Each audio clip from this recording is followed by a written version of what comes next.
Para saudara dan saudari yang Tuhan cintai, selamat pagi dan selamat bertemu lagi dalam renungan harian dari Paroki Santo Petrus dan Paulus Argapura, edisi hari Selasa, tanggal 7 September 2021,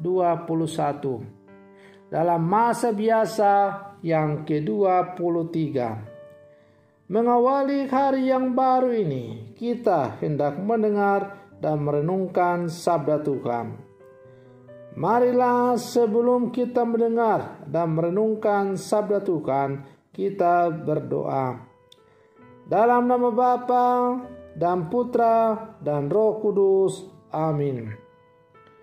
Allah Bapa kami yang maha baik, ajarilah kiranya kami beriman, dan bangunlah kami menjadi gereja-Mu yang berdiri di atas batu sendi, pemersatu kami semua dan menjadi kedamaian kami, yaitu Yesus Kristus Putra-Mu, Tuhan dan Juru Selamat kami. Bersabdalah ya Tuhan, kami siap untuk mendengarkan. Terpujilah Engkau Bapa, Putra dan Roh Kudus, kini dan sepanjang segala masa. Amin.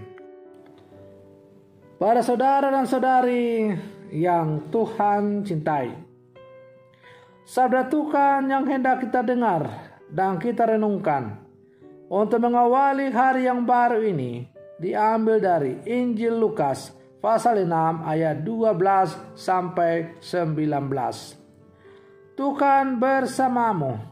Inilah Injil Tuhan kita Yesus Kristus menurut Santo Lukas.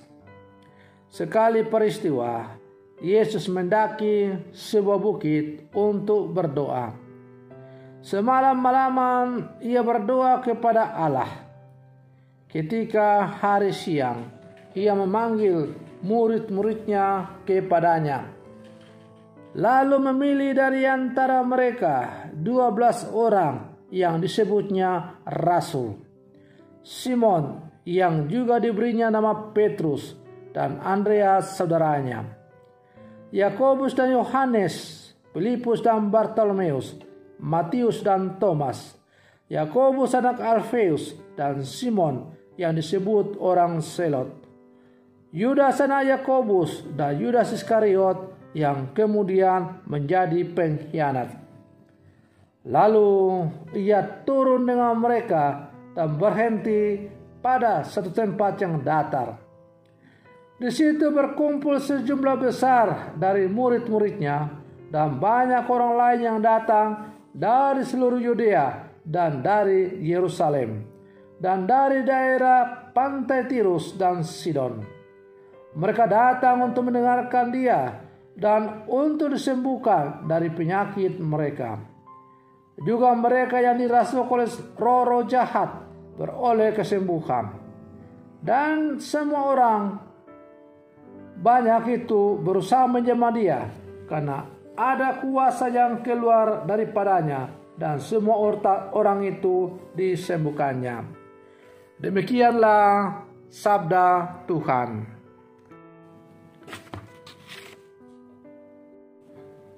Para saudara dan saudari yang Tuhan cintai, membuat pilihan dalam hidup tidaklah semudah dan gampang. Sebab menentukan masa depan kita, apakah kita bahagia atau tidak, apakah kita sukses atau gagal. Hal itu rupanya juga dialami oleh Yesus. Maka melalui bacaan Injil hari ini, kita mendengar bahwa Yesus sebelum memilih para muridnya berdoa semalam-malaman kepada Bapanya di atas sebuah bukit. Pilihan yang tepat dalam hidup bukan pertama-tama tanpa cacat celah, tetapi sesuai dengan kehendak Bapa di surga. Kehendaknya lah yang mesti menjadi prioritas kita dan bukan keinginan daging sebagai manusia. Para saudara dan saudari yang Tuhan cintai, setelah Yesus selesai berdoa semalam-malaman, Maka ia kemudian memanggil para murid-muridnya dan kemudian memilih dari antara mereka 12 orang yang disebutnya rasul. Yesus memanggil dan memilih 12 rasul. Mereka inilah yang akan selalu menemani Yesus saat berkeliling dari satu tempat ke tempat yang lain.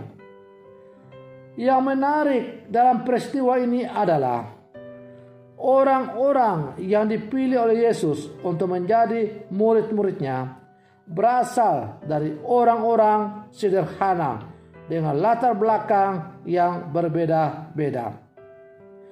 Para saudara dan saudari yang Tuhan cintai, kita bisa membayangkan betapa sulitnya Yesus memimpin dan mengajar orang-orang yang demikian itu.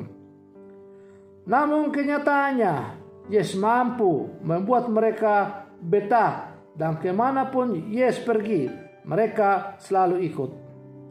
Yesus mampu merangkul para rasul itu dengan kasih yang tulus.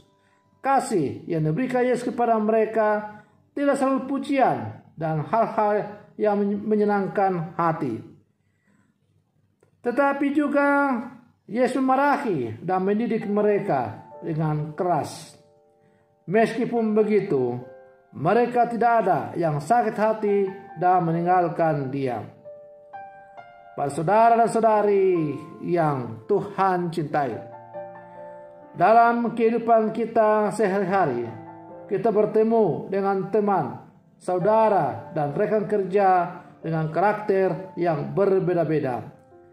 Dan kita diajak untuk bisa membangun relasi yang baik dengan mereka. Salah satu kuncinya adalah mengasihi dan menerima mereka apa adanya. Kalaupun harus berbeda pandangan atau harus tegas dengan mereka, landasilah semuanya itu dengan kasih. Para saudara dan saudari yang Tuhan cintai, sebagai murid-murid Yesus yang hidup sekarang, kita juga telah dipanggil secara khusus untuk menjadi rasul-rasul baru yang hidup di zaman sekarang. Panggilan kerasulan kita hendaklah kita ungkapkan sesuai dengan tugas dan kapasitas kita masing-masing, supaya kita bisa menjalankan tugas kerasulan kita masing-masing.